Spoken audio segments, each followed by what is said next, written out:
I've been a fan of sci-fi for as long as I can remember. From being a kid and watching Star Wars, to growing up and discovering movies like Event Horizon or shows like The Expanse, I've always had a great appreciation for the science and creativity used to build these expansive universes in which to tell stories. As a fan of video games, I've had no shortage of sci-fi themed games to satiate my need for all things space related. Yeah, I grew up on Halo, Dead Space, Killzone, etc., but it wasn't until I graduated high school when I started wanting something deeper. I was a little too young to play games like Wing Commander and Freelancer when they came out, and I seem to have missed the space sim genre as a whole. That is, until 2015, when I found a little game called Elite Dangerous. It's actually kind of funny how I stumbled upon it. I had recently played Euro Truck Simulator 2, which, for those of you who are unaware, is about being a regular, everyday truck driver in Europe, complete with traffic lights, turn signals, and a hell of a lot of open road to just cruise down. I know, thrilling. There was something about doing seemingly mundane tasks for long stretches of time that is, in a word, relaxing. And I wanted that experience, just with a different coat of paint. So off I went to consult the vast knowledge of Google to find another game to cruise through while listening to one of my podcasts. Elite Dangerous was a game I had heard tossed around before, so I decided to look up a few reviews and see how it was. Reviews weren't bad. Nothing extraordinary, but not bad. I decided to take the plunge. Nothing could have prepared me for what I was about to get into. Oh, yes, I'll take one keybinds menu longer than a bus. Then I'll have the how the fuck do I land and why is everyone trying to shoot me? And for dessert, I'll take one lost ship because I couldn't afford a rebuy, thank you very much. Oh, what's that? A tutorial?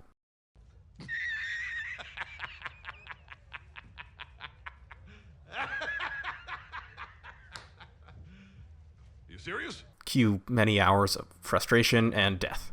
You may be asking, why did I keep playing?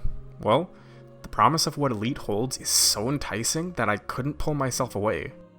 Not only was there space trucking like I had hoped for, there were other things too. Trading, combat, PvP, I wanted it all, and Elite was promising to deliver. So that's what I want to talk about today. This brilliant mess of a game that offers some truly unique experiences with a hearty dose of jank. This is Elite Dangerous today.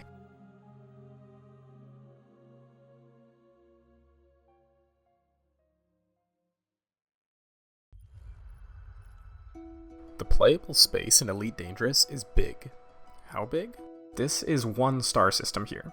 It's got a star, some planets, maybe an asteroid belt or two.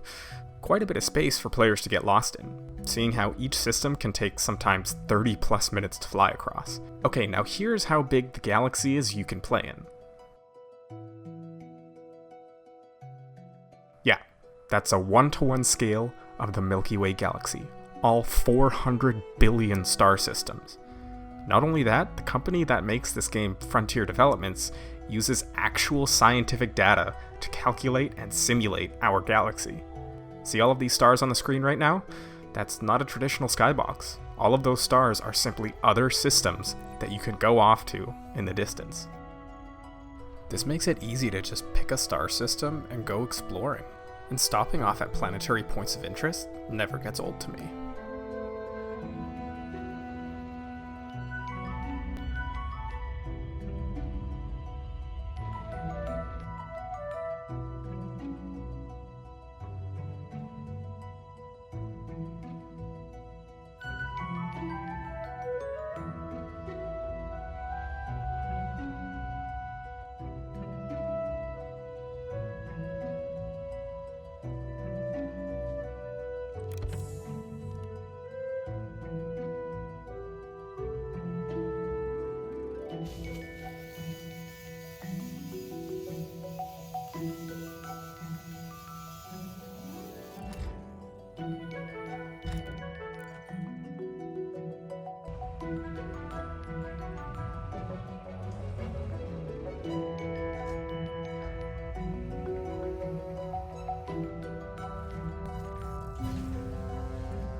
Okay, stop.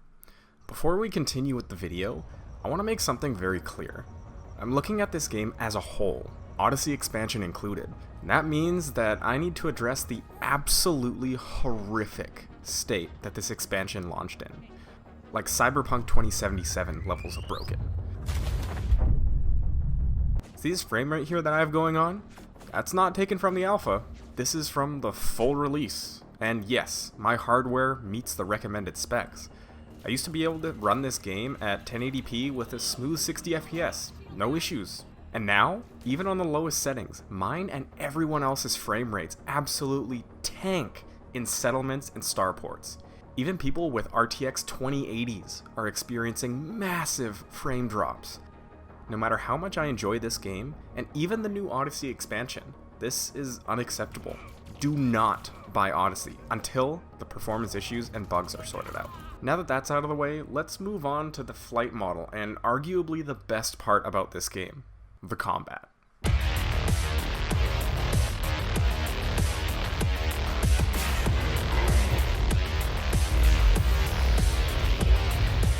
Elite's flight model is very complex and has many moving parts. In another game, you may be able to steer the ship or plane that you're using up, down, left, and right. You can control the throttle, you can roll, but that's usually about it. In Elite, you have throttle control. You can go up, down, left, right, pitch up, pitch down, pitch left, pitch right, rolling, and you have the flight assist option. Now, this is the setting that makes things become very interesting. Since you're flying in space, momentum is hugely important. Since space has no gravity, if something is pushed in a direction, whether by a thruster or another object, that object will keep traveling and rotating in the direction that it was influenced. This is true of your ship as well. The game has a way of keeping you steady even though your thrusters are firing all over the place. The flight assist option. This will automatically activate certain thrusters on your ship that'll stop you from spinning out of control. It's a great option for learning how to fly. So why would you ever turn flight assist off? Well, since more thrusters are in use, your ship will maneuver a little slower because there's now thrusters pushing back against any action you're doing so that you can slow down and stop a lot quicker. So the strategy that many Elite players, myself included, use is a mix of the two. Flight assist stays on for regular flying or when you already have a target in your sights. And then you turn it off briefly so that you can do a sharp turn and then flick it back on again to keep yourself steady. That way, you get the best of both worlds. If you turn off flight assist, you can also do some really interesting tricks, such as drifting in one direction while facing and shooting in another. Also, when flying, you need to pay attention to your power distribution, because that will factor into how effective your thrusters will be and also determine how much heat is generated by each of your modules, and if your heat gets too high and you'll begin to cook yourself in your ship, and the individual models can get damaged and have different damage types that work on different parts of the hull versus the shield. I think you get the point. It's hard, and it takes real practice and skill to get good at. Choosing a new ship to fly with the difference in weight and maneuverability will drastically change how flying feels. The added depth and complexity of all these systems make combat less about fast reaction times and more about clever flying and using the tools on your ship to outsmart your opponents. This is where I've spent the bulk of my time in this game. Combat never feels tiresome because there's always something you can improve on.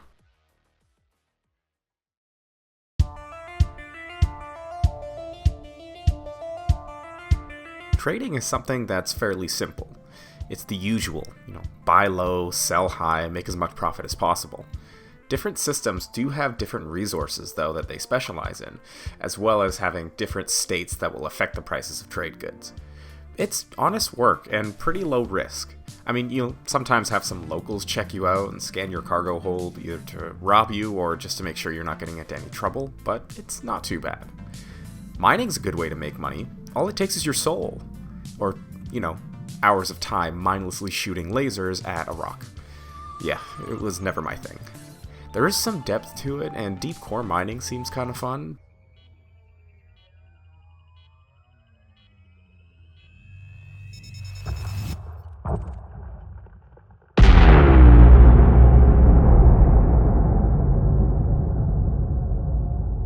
But it just never really hooked me. I've tried doing some exploring though. Finding weird things across the galaxy can be extremely exciting. And the new plant life and biological scanning tools added in Odyssey are pretty great too. I'll come back to why exploring's so special later. By looking at all of the builds and rankings and general mission layout, you may be thinking, oh, so this is an RPG, right? Well, kind of, but not really. Yeah, you can level up your different rankings for the jobs that you do, but they don't feed into any larger skill trees. They just give you access to harder and higher paying missions. Yes, you can buy better classes of weapon and larger ships, but these aren't locked behind any levels or story quests. Elite has no story quests. You can technically be the first rank in everything and have the best ship in the game fully upgraded. It just all depends on how much money you have to buy these things. I would call Elite Dangerous a sandbox game before I would call it an MMO or an RPG. There are a few other things that you may hear when it comes to this game. The main one being that it is grindy. And yes, it is.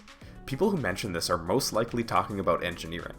Think of it as a way to continually upgrade your ship and or suit and weapons after you've outfitted them with the best modules for your build. And the grind to do it is insane. It's actually crazy how hard it can be to obtain these because of the rare materials that you need for engineering. I find that it's best to use as a passive way to upgrade your stuff. Do whatever you like, and any rewards that you can save for an engineered model in the future. It's just way too grindy for me to focus my playtime on, especially in Odyssey. Speaking of Odyssey, let's talk about what it brings to the table. Starports and settlements are the big new features that you can play around with when it comes to Space Legs. Starports are basically now just social spaces, where you can team up with others to tackle missions, majority of which will take place in a settlement, but occasionally you'll go elsewhere depending on mission types. You may be tasked with maintenance, replacing an old power cell for a new one so that the power can come back on. Maybe they'll task you with an assassination mission, where you need to hunt down and kill one particular target. You may have to raid a base, taking out all those occupying it. The list goes on. And what's cool is how all these different mechanics play into one another. For example, let's say I need to assassinate one person located in this base. I could just run in with my gun out and take my chances against the target, and whatever backup they may have with them, or I could wait till nightfall and sneak through the base, only killing who I need to. That's not all. Some buildings need security clearance. I could just wait for someone to walk through and slip in while the door's still open. I could also find someone who does have the proper clearance and clone their ID, letting me go wherever I want. Be careful though. If you act suspicious, guards will come by and scan you, revealing any stolen IDs and items you may have on you, along with any bounty you may have on your head. What if I don't want to go through the trouble of finding someone's right ID? Well, I can just take my arc cutter, cut out the maintenance panel, and overload the airlock. You can tackle missions in any way you want, and that is so freeing. You can also scavenge for materials or even sign up for a war that's going on in the current system. This takes you to a battlefield where you need to capture objectives and kill enemies. I will admit, it's really cool to be fighting these NPCs only to look up and notice there are 10 to 15 ships dogfighting above you. There are drawbacks to FPS combat though, the first being the awful frame rate that I mentioned before, and the second being the weapons. For starters, there are only 3 damage types: kinetic, laser, and plasma. Kinetic works really well on unshielded opponents. Lasers are the exact opposite. They only work well on enemy shields. Plasma does decent damage to both, but the projectiles move very slow. So slow, in fact, that enemies can walk out of the way of your shots. Doesn't sound too bad. You need to vary what weapon types you bring, right? Well, this is what it looks like in action. You start by using a laser to shoot down their shields, then switch to a kinetic weapon to finish them off. Now do this with every single enemy. It's so much juggling for just one enemy. Combat gets tiresome at lower levels because you just don't do enough damage to be effective. This kind of starts balancing out when you start upgrading your stuff, but even then, it's still really annoying.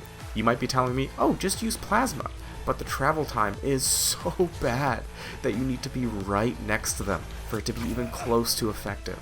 Look, I like the system on paper, But in practice, there needs to be less babysitting of your stuff. You still with me so far?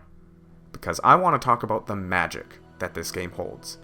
Yes, it has its issues, but there's nothing like Elite out there. Let me tell you why. This game puts discovery at the forefront and showcases how exciting video games can be. I know I said that there's no story in Elite. Well, that's not entirely true. There is a narrative that's going on. You just aren't a big player in it.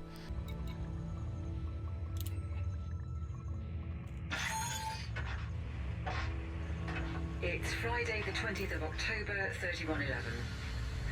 This is Professor Penelope Carver. I'm making this log for our own records and keeping it separate from the official logs we're sending to our employer. Why? Well, I'm still concerned about working for Azimuth Biochemicals, to be honest. You can read the news about what's going on politically within the galaxy. You know, who governs which parts of space, what each of the parties' ideals are, and you can even join these factions to fight about what's going on. But you will always remain an everyday citizen. You aren't the savior of space or anything like that. You're Joe, the trader who made millions selling space dust. And that's it. What's even cooler, though, is the stuff that has yet to be discovered. I'll use a pretty famous example here.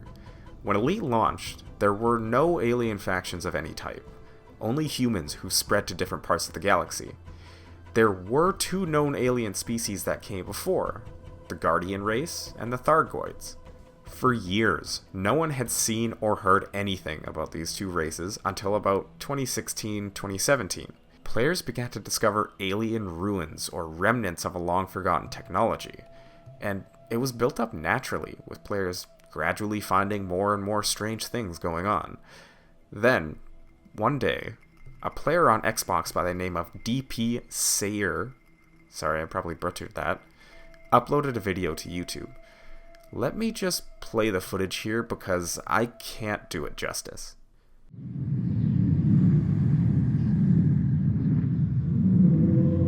Warning. Hyperspace detected.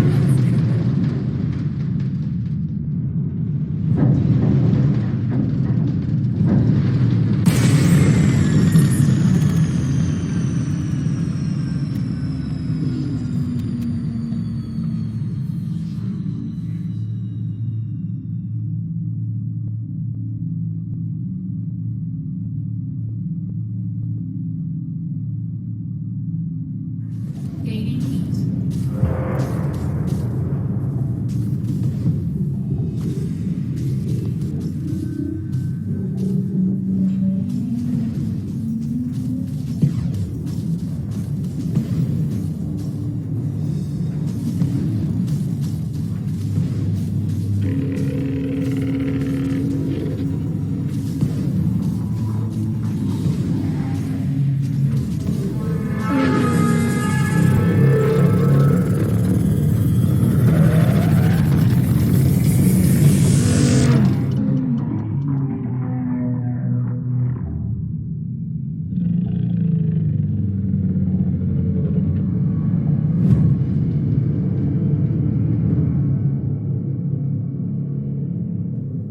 No trailers, no hints, no cryptic developer message that gives you these coordinates. They just released it into the game and waited. That is amazing. That would be like in the middle of a Halo multiplayer match, the floor opens up and all the Forerunners come out and start creating a new faction to fight. So, rightfully, the player base lost their minds and went xeno-hunting.